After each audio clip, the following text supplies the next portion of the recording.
ਵਾਹਿਗੁਰੂ ਜੀ ਕਾ ਖਾਲਸਾ ਵਾਹਿਗੁਰੂ जी की फतेह। North America news देख रहे सारे दर्शकों का स्वागत है। मैं हाँ गुरिंदर सिंह। खबरों की शुरुआत कर लेंगे हैं हैडलाइनस के नाल।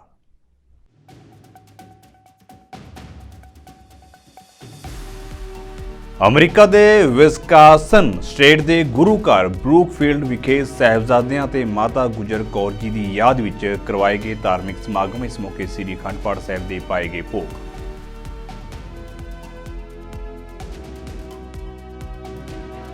अमरीका दे विच फलस्तीन के समर्थकों वालों किया गया प्रदर्शन। न्यूयॉर्क और लॉस एंजलस के हवाई अड्डियां वाल जाण वालियां सड़कों को किया बंद। पुलिस वालों 26 लोगों को इस मौके किया गया गिरफ्तार।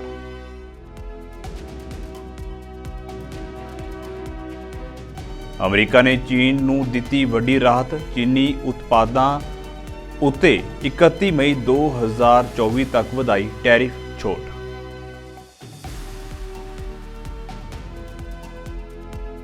कैनेडा तो एक मंदभागी खबर आई सामने। 2019 दे विच स्टडी वीजे उत्ते ब्रैम्पटन गए नौजवान अमरपाल सिंह की दिमाग की नाड़ी फटन कारण हुई मौत।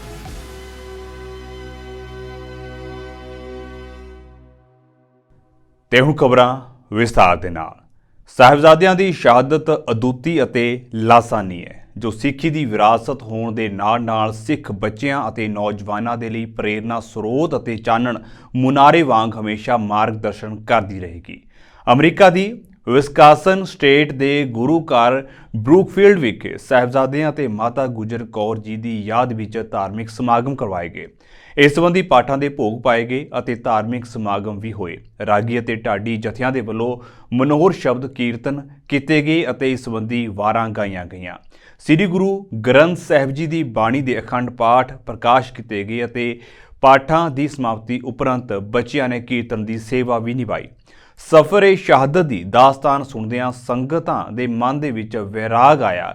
अखंड पाठ दौरान 3 दिन संगतां की आवाजाही गुरुद्वारा साहिब विखे निरंतर जारी रही और शहीदी दिहाड़ियां नूं मुख रखदियां संगत वल्लों मिसे लंगरां दे प्रवाह चलाए गए। सूरा सो पहचानी है जो लरा दीन के हेत, पुरजा पुरजा कट मरै कबहू ना छाड़े खेत। जिन्हां शहीदां दी याद विच अज असी जुड़ बैठे हाँ, उन्हां दा इतिहास लहू दे नाल भिज्जिया होया है। इसे लई हर बंदा जदों उन्हां लासानी शहीदां दी गल करदा है ते उहदियां अखां दे विचों पानी दे अथरू नहीं लहू दे अथरू वगदे ने। मैं लासानी शहीद कहा। हर बंदा अपनी अकीदत दे नाल उन्हां साहिबजादियां नूं याद करदा है। लासानी जिन्हां दा कोई सानी नहीं।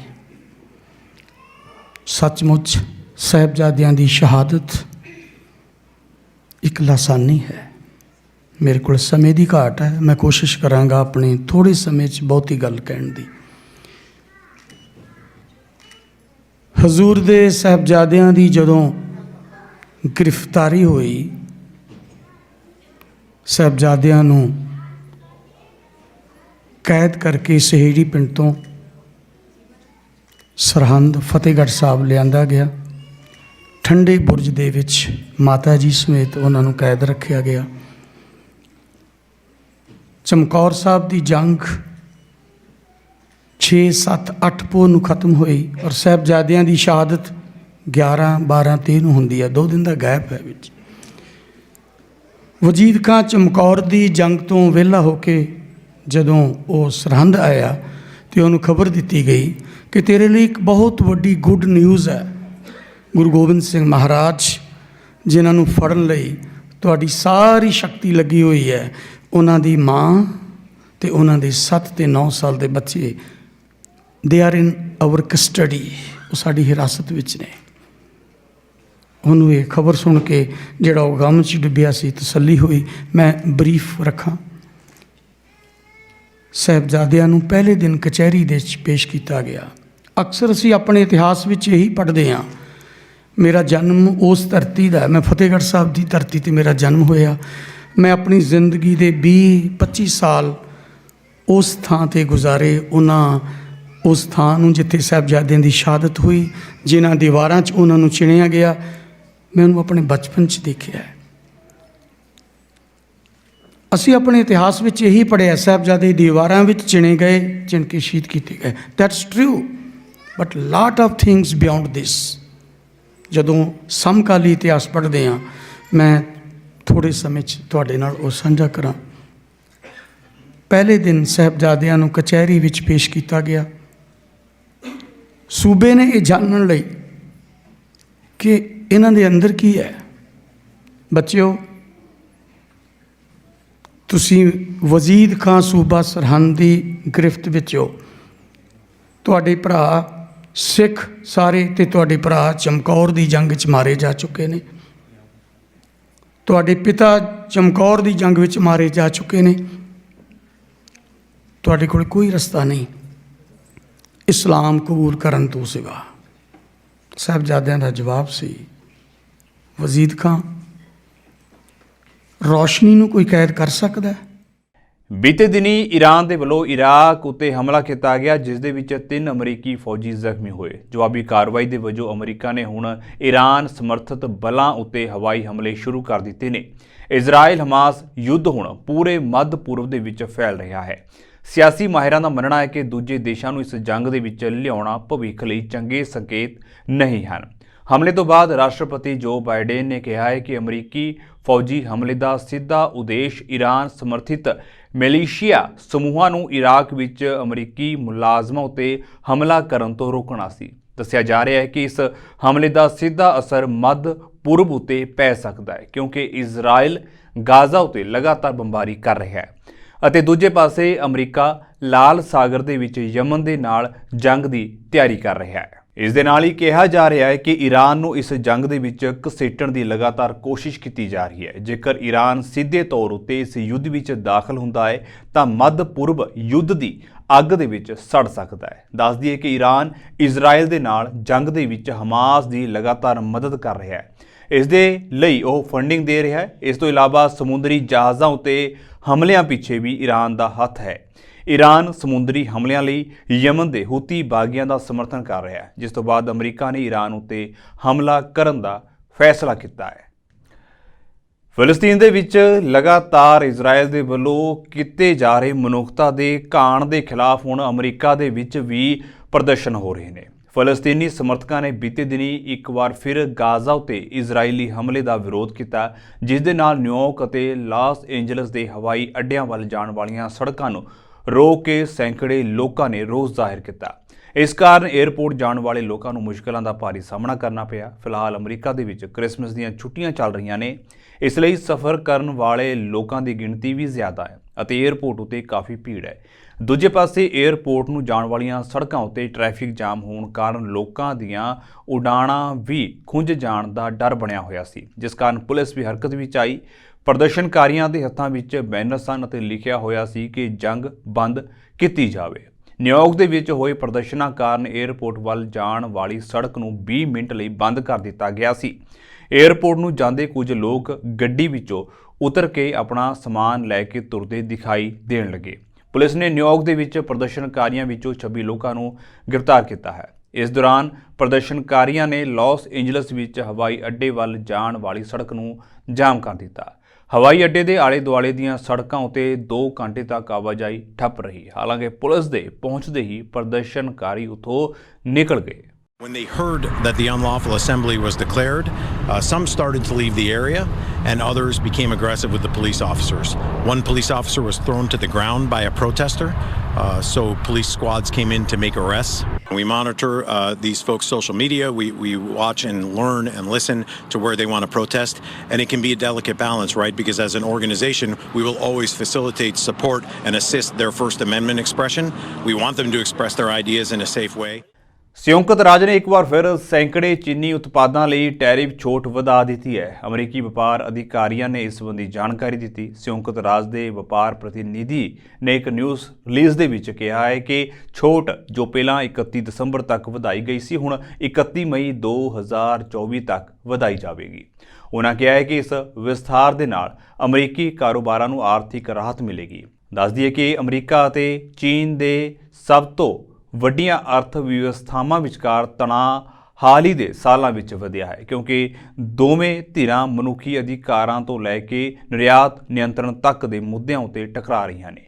ਨਵੰਬਰ ਦੇ ਵਿੱਚ ਯੂਐਸ ਦੇ ਰਾਸ਼ਟਰਪਤੀ ਜੋ ਬਾਈਡਨ ਅਤੇ ਚੀਨੀ ਰਾਸ਼ਟਰਪਤੀ ਸ਼ੀ ਜਿਨਪਿੰਗ ਦੇ ਸਿਖਰ ਸੰਮੇਲਨ ਤੋਂ ਬਾਅਦ ਯੂਐਸ ਦੇ ਵਣਜ ਸਕੱਤਰ ਜੀਨਾ ਰਾਇਮੰਡੋ ਨੇ ਚੀਨੀ ਹਮਰੁਤਬਾ ਵੈਂਗ ਵੇਨਟਾਓ ਦੇ ਨਾਲ ਗੱਲਬਾਤ ਕੀਤੀ ਸੀ ਅਤੇ 2024 ਦੇ ਸ਼ੁਰੂ ਵਿੱਚ ਹੋਰ ਵਿਅਕਤੀਗਤ ਗੱਲਬਾਤ ਦਾ ਵਾਅਦਾ ਕੀਤਾ। ਇਸ ਦੌਰਾਨ ਅਮਰੀਕਾ ਦਾ ਕਹਿਣਾ ਹੈ ਕਿ ਇਸ ਦੇ ਨਿਰਯਾਤ ਉੱਤੇ ਪਾਬੰਦੀ ਦਾ ਉਦੇਸ਼ ਨਕਲੀ ਖੁਫੀਆ ਤਕਨਾਲੋਜੀ ਅਤੇ ਆਧੁਨਿਕ ਹਥਿਆਰਾਂ ਦੇ ਵਿਕਾਸ ਲਈ ਮਹੱਤਵਪੂਰਨ ਤਕਨੀਕੀ ਚਿਪਸ ਤੱਕ ਚੀਨ ਦੀ ਪਹੁੰਚ ਨੂੰ ਘਟਾਉਣਾ ਹੈ।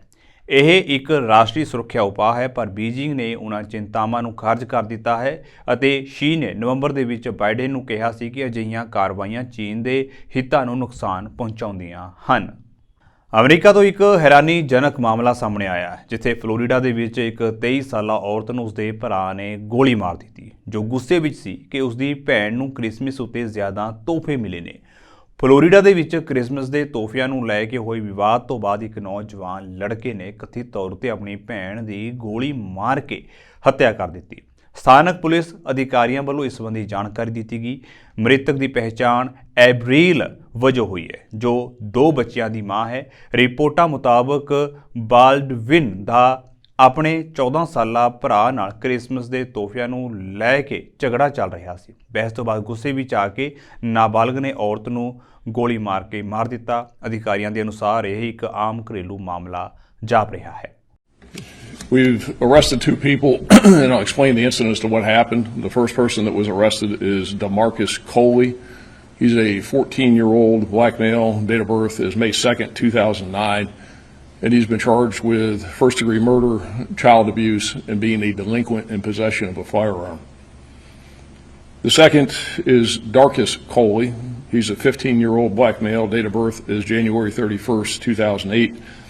And his charges are attempted first-degree murder and tampering with physical evidence. So this is what happened. On Christmas Eve, as I said, December 24th,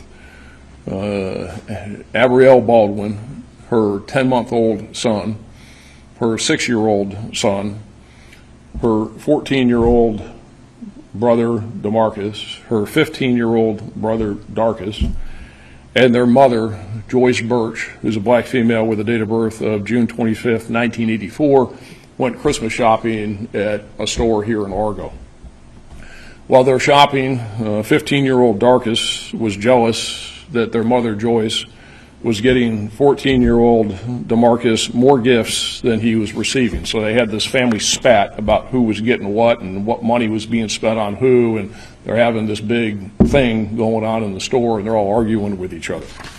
They left the store and headed to their grandmother's house, and they're having this big spat about what happened while shopping and who's getting what and who didn't get what for Christmas. So this is just normal what people do when they have these young kids getting spats like this. And of course I'm saying this sarcastically because he's all mad at his brother about what his brother was getting and is not getting. He stood in the doorway and he took out his .40 caliber semi-automatic handgun and he pointed it at Darkus and told him he was going to shoot him in the head. So you got the 14-year-old who's mad at the 15-year-old because mom's not buying equal amounts of gifts.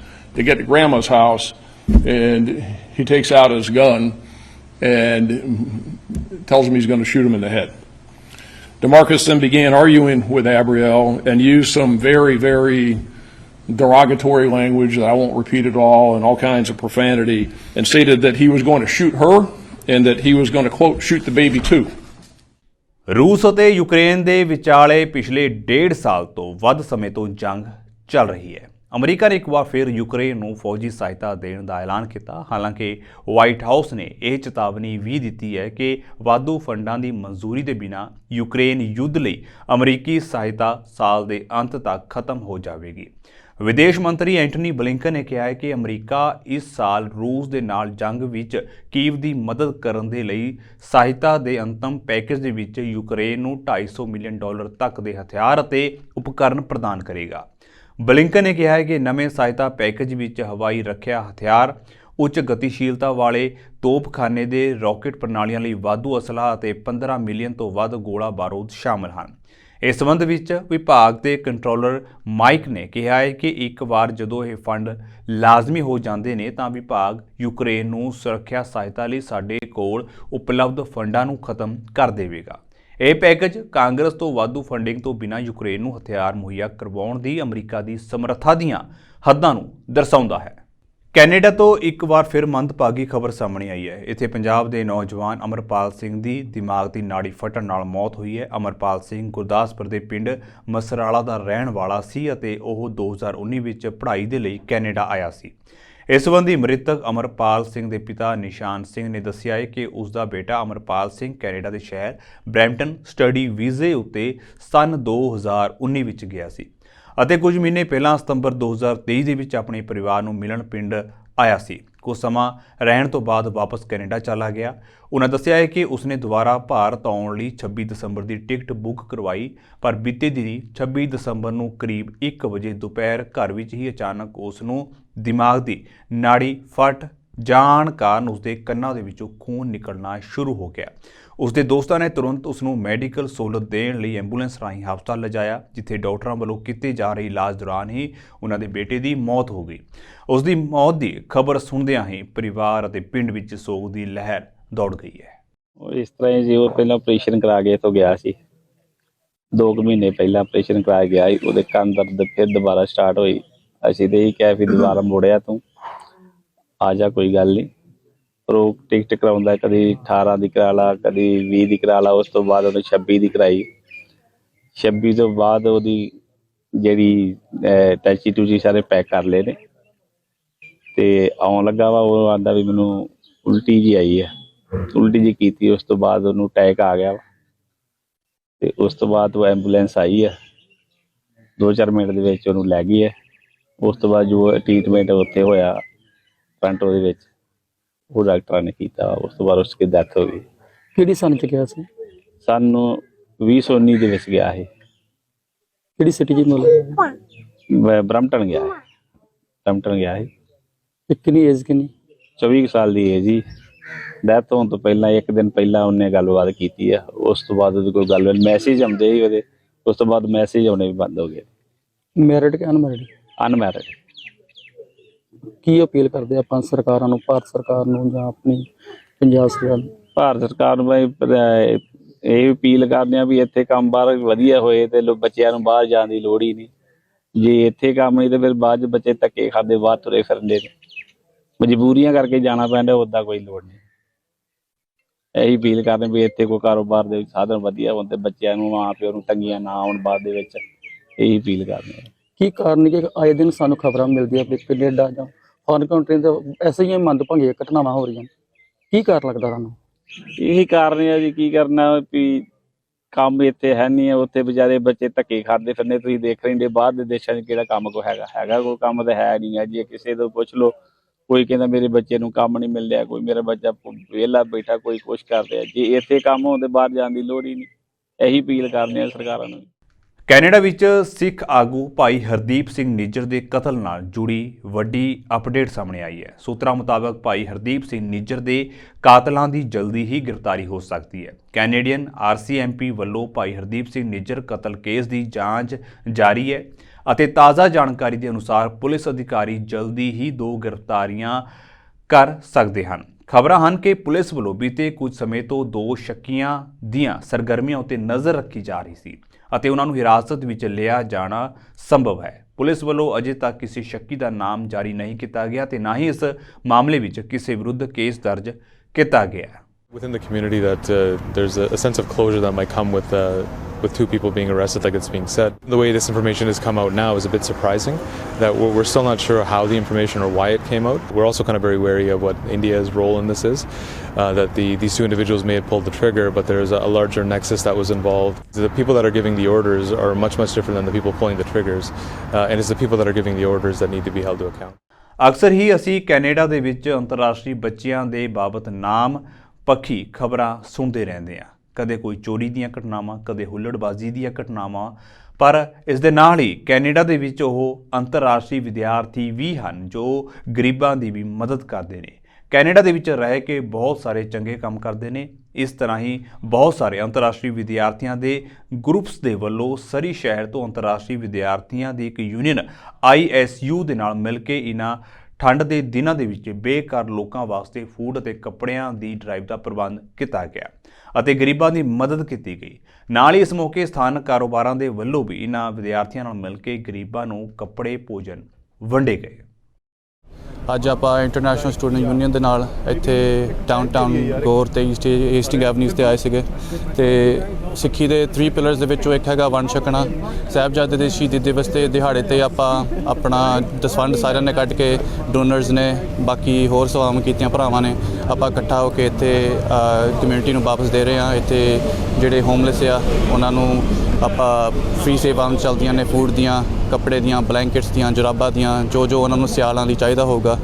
ਤੇ ਬਾਕੀ ਬਹੁਤ ਵਧੀਆ ਉਪਰਾਲਾ ਆ international student union ਦਾ, ਜਿਨ੍ਹਾਂ ਦਾ 4ਥਾ ਸਾਲਾਨਾ ਆ ਤੇ ਬਹੁਤ ਹੀ ਸਹਿਯੋਗ ਚਾਹੀਦਾ ਆ। ਹੋਰ ਅਗਾਂਹ ਤੋਂ ਅਗਾਂਹ ਵੀ ਆਪਾਂ ਸਹਿਯੋਗ ਦਈਏ ਇੰਟਰਨੈਸ਼ਨਲ ਸਟੂਡੈਂਟ ਯੂਨੀਅਨ ਦਾ ਵੀ, ਜਦੋਂ ਅਗਾਂਹ ਦਾ ਅਗਲੇ ਸਾਲ ਦਾ ਆਉਂਦਾ ਆ ਵੀ ਹੋਰ ਵੀ ਇਹ ਤੋਂ ਵਧੀਆ ਕਰ ਸਕਣ।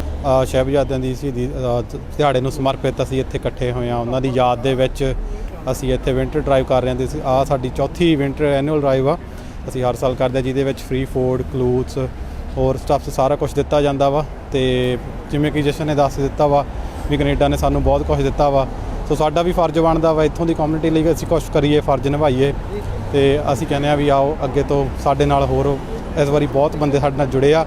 ਅਸੀਂ ਚਾਹੁੰਦੇ ਹਾਂ ਹੋਰ ਵੀ ਸਾਡੇ ਨਾਲ ਸਟੂਡੈਂਟਸ ਅਤੇ ਹੋਰ ਇੱਥੋਂ ਦੇ ਲੋਕਲ ਵਸਨੀਕ ਸਾਡੇ ਨਾਲ ਜੁੜਨ, ਤਾਂ ਜੋ ਅਸੀਂ ਵੱਧ ਤੋਂ ਵੱਧ ਕਮਿਊਨਿਟੀ ਦੇ ਵਿੱਚ ਇੱਥੇ ਇਹਨਾਂ ਦੇ ਨਾਲ ਸਾਥ ਦੇ ਸਕੀਏ। ਜਾਂਦਿਆਂ ਦੀ ਇੱਕ ਵਾਰ ਫਿਰ ਤੋਂ ਨਜ਼ਰ ਮਾਰ ਲੈਂਦੇ ਹਾਂ ਹੈਡਲਾਈਨਸ ਉੱਤੇ।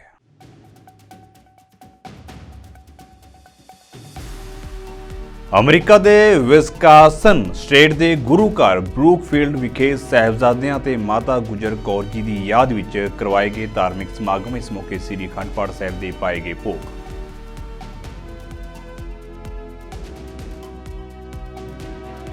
ਅਮਰੀਕਾ ਦੇ ਵਿੱਚ ਫਲਸਤੀਨ ਦੇ ਸਮਰਥਕਾਂ ਵੱਲੋਂ ਕੀਤਾ ਗਿਆ ਪ੍ਰਦਰਸ਼ਨ। ਨਿਊਯਾਰਕ ਅਤੇ ਲਾਸ ਐਂਜਲਸ ਦੇ ਹਵਾਈ ਅੱਡਿਆਂ ਵੱਲ ਜਾਣ ਵਾਲੀਆਂ ਸੜਕਾਂ ਨੂੰ ਕੀਤਾ ਬੰਦ। ਪੁਲਿਸ ਵੱਲੋਂ 26 ਲੋਕਾਂ ਨੂੰ ਇਸ ਮੌਕੇ ਕੀਤਾ ਗਿਆ ਗ੍ਰਿਫਤਾਰ।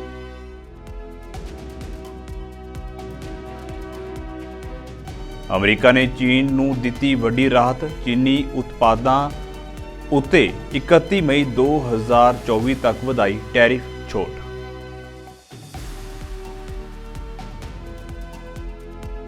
ਕੈਨੇਡਾ ਤੋਂ ਇੱਕ ਮੰਦਭਾਗੀ ਖਬਰ ਆਈ ਸਾਹਮਣੇ। 2019 ਦੇ ਵਿੱਚ ਸਟੱਡੀ ਵੀਜ਼ੇ ਉੱਤੇ ਬਰੈਂਪਟਨ ਗਏ ਨੌਜਵਾਨ ਅਮਰਪਾਲ ਸਿੰਘ ਦੀ ਦਿਮਾਗ ਦੀ ਨਾੜੀ ਫਟਣ ਕਾਰਨ ਹੋਈ ਮੌਤ।